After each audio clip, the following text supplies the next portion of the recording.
We are back. We are watching this IRS testimony on Capitol Hill this morning, and we want to replay for you a moment ago the attorney Jay Sekulow, who you've seen on our program many times. He represents 61 of the conservative groups who claim that they experienced huge delays when they tried to process their forms for tax-exempt status with the IRS, and they claim that it was politically targeted. Here's what Jay Sekulow said about the new revelations about a Lois Lerner email moments ago. None, because it doesn't work that way.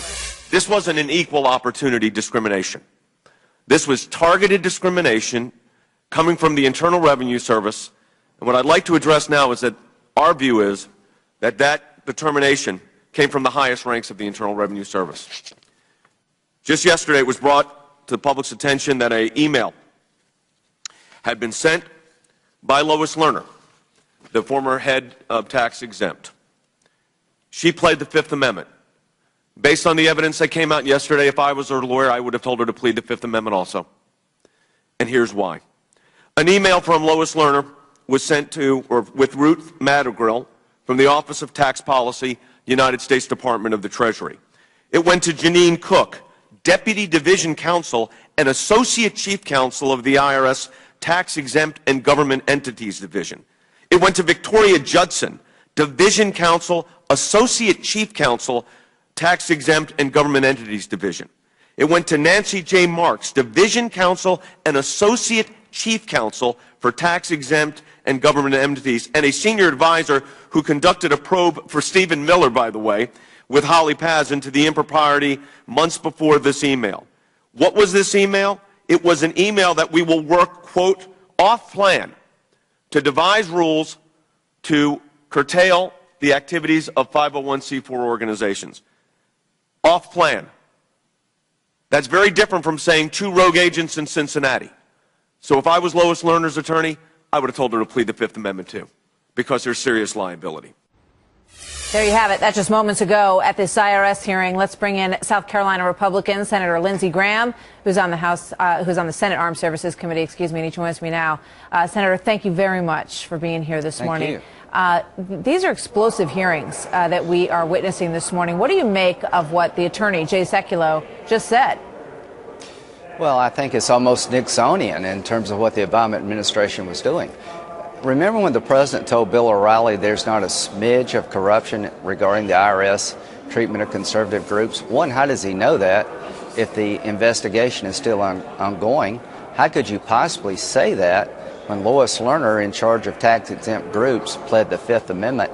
And in light of this email, if this doesn't wake up the Justice Department to criminal activity, nothing will. Do you think, I mean, you know, I would imagine that the president might regret having said that in this interview, because this is not a story that was getting a lot of attention until he claimed that the investigation was over. He said, Bill, you know, there have been hearings on that. It's over. It's done. He said, no, not even a smidgen of corruption. And that is really what has, you know, brought so much attention back to this story. I hate to say this about the president, but he's not a very trustworthy fellow when it comes to scandals in his own backyard. Basically, when he's selling the health care law, if you like your plan, you can keep it. It's going to be within the budget. He's telling us things that we want to hear that turn out not to be true, but are to his political benefit. When he tells the nation that there's not a smidge of corruption in a IRS scandal where the person in charge of tax-exempt organizations pled the Fifth Amendment, now you have this email chain talking about a plan, really to go after people. And you got Benghazi, where he talks about a protest that never happened.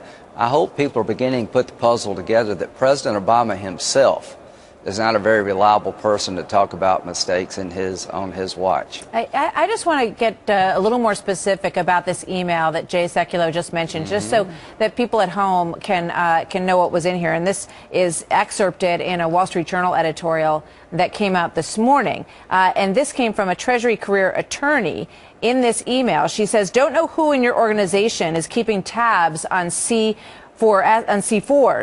but since we mentioned potentially addressing them, and then in parentheses it says off plan, which is assumed to mean, you know, offline, in other words, in 2013, I've got my radar up, and this seemed interesting.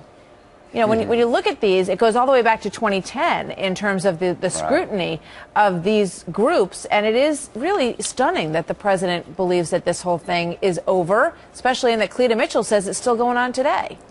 Well, I asked the Attorney General, I'm also on the Judiciary Committee, is there still ongoing criminal investigation? He said there was, and I asked him how many victims have been interviewed.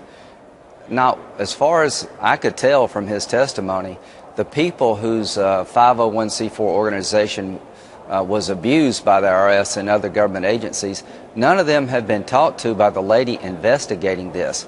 Look at the Chris Christie situation, the emails to shut down the bridge. Look how much time and attention has been spent to that. Now you've got email traffic showing a conspiracy, a plan to basically to go after groups. What's so important about this email traffic, it shows it's not a bunch of rogue people in Cincinnati. You got interaction between government officials in charge of overseeing these tax-exempt groups that are talking about a strategy. And to me, that lends itself to a conspiracy between people in Cincinnati and other places. That's why she took the Fifth Amendment, because she has literally exposed herself to illegal behavior here. And I think Jay's right. She should have taken the Fifth Amendment. And Mike Morrell, the deputy director of the CIA, got an email on the 15th of September from the station chief in Benghazi, the guy on the ground, saying this was not a protest that escalated. Then you have Susan Rice the very next day going on national TV telling the whole country it was a protest, which was politically beneficial to the president. So all this is beginning to come together. Yeah, I mean, you've just touched on 3 different areas where the president swore that he wanted to get to the bottom of it, and these investigations seem to be going very cold. The bottom is very shallow. The bottom is very shallow in his world. Senator Lindsey Graham, thank you very much. Always a pleasure to have you on the program. We'll see you next time. Thank you, sir.